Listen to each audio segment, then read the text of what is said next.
समस्त praise the Lord. आसतु आज जीवंत प्रतिज्ञायुक्त वाक्य माने देखिजिबा लूक 11 तार 39 40 41।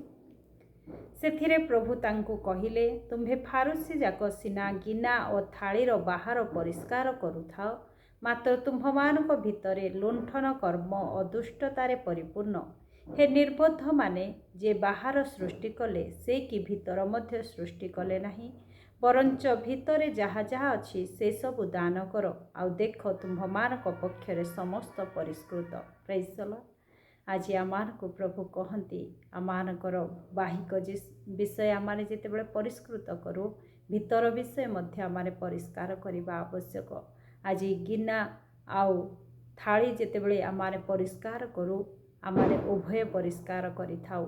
ଗିନାର ଭିତର ଆଉ ବାହାର ସମସ୍ତ ବିଷୟ ପରିଷ୍କାର କରିଥାଉ। ଆଜି ଆମେ ମନୁଷ୍ୟ ଆମେ ବାହିକ ବିଷୟକୁ ପରିଷ୍କାର କରିଥାଉ। ଯଦି ଅନ୍ତରରେ ଯଦି ଆମମାନଙ୍କ ମଧ୍ୟରେ ଲୁଣ୍ଠନ କର୍ମ ଦୁଷ୍ଟତା ରହିଅଛି, ତାହେଲେ ପରମେଶ୍ୱରଙ୍କ ଦୃଷ୍ଟିରେ ତାହା ଗ୍ରହଣଯୋଗ୍ୟ ହେବ ନାହିଁ।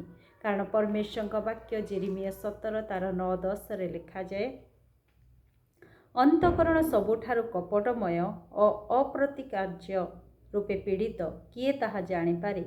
ଆମ୍ଭେ ସଦାପ୍ରଭୁ ପ୍ରତ୍ୟେକ ମନୁଷ୍ୟକୁ ତାହାର ଆଚରଣ ଅନୁସାରେ ତାହାର କର୍ମର ଫଳ ଦେବା ପାଇଁ ଅନ୍ତଃକରଣ ଅନୁସନ୍ଧାନ କରୁ, ଆମ୍ଭେ ମର୍ମ ପରୀକ୍ଷା କରୁ। ଆଜି ଆମେ ବାହିକ ବିଷୟ ଉତ୍ତମ ପ୍ରକାଶିତ କରିପାରୁ। ଆଜି ମନୁଷ୍ୟକୁ ଦେଖାଇପାରୁ ଆମମାନଙ୍କର ବାହିକ ବିଷୟ ଉତ୍ତମ ଅଛି। ଆମେ ମିଠା କଥାରେ କି ଆମେ ମୁଖରେ ଉତ୍ତମ ଶବ୍ଦ ନେଇକିରି ଲୋକଙ୍କୁ ପ୍ରକାଶ କରିଥାଉ, କିନ୍ତୁ ହୃଦୟ ମଧ୍ୟରେ ଯଦି ଆମମାନଙ୍କର ଅପବିତ୍ରତା ରହିଛି, କପଟତା ରହିଛି, ତାହା ମନୁଷ୍ୟ ଜାଣିପାରେ ନାହିଁ, କିନ୍ତୁ ପରମେଶ୍ୱର ଜାଣିପାରନ୍ତି। ପରମେଶ୍ୱରଙ୍କ ବାକ୍ୟ ଲେଖାଯାଏ, ପରମେଶ୍ୱର ମର୍ମ ପରୀକ୍ଷା କରନ୍ତି, ଆଉ ଆମମାନଙ୍କ ହୃଦୟର କପଟମୟ ଆଉ ଅପ୍ରତିକାର୍ଯ୍ୟର ସେ ସମସ୍ତ ପୀଡ଼ିତ ବିଷୟକୁ ସେ ଲକ୍ଷ୍ୟ କରିଅଛନ୍ତି।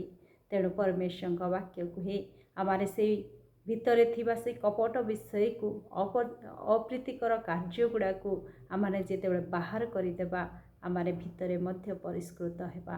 କାରଣ ପରମେଶ୍ୱରଙ୍କ ବାକ୍ୟ ହିତୋପଦେଶ 17:3ରେ ଲେଖାଯାଏ, କଇରେ ରୂପାର ଓ ଉଲ୍ହାଇରେ ସୁନାର ପରୀକ୍ଷା ହୁଏ, ମାତ୍ର ସଦାପ୍ରଭୁ ଅନ୍ତଃକରଣ ପରୀକ୍ଷା କରନ୍ତି। ପ୍ରେଜ୍ ଦ ଲର୍ଡ।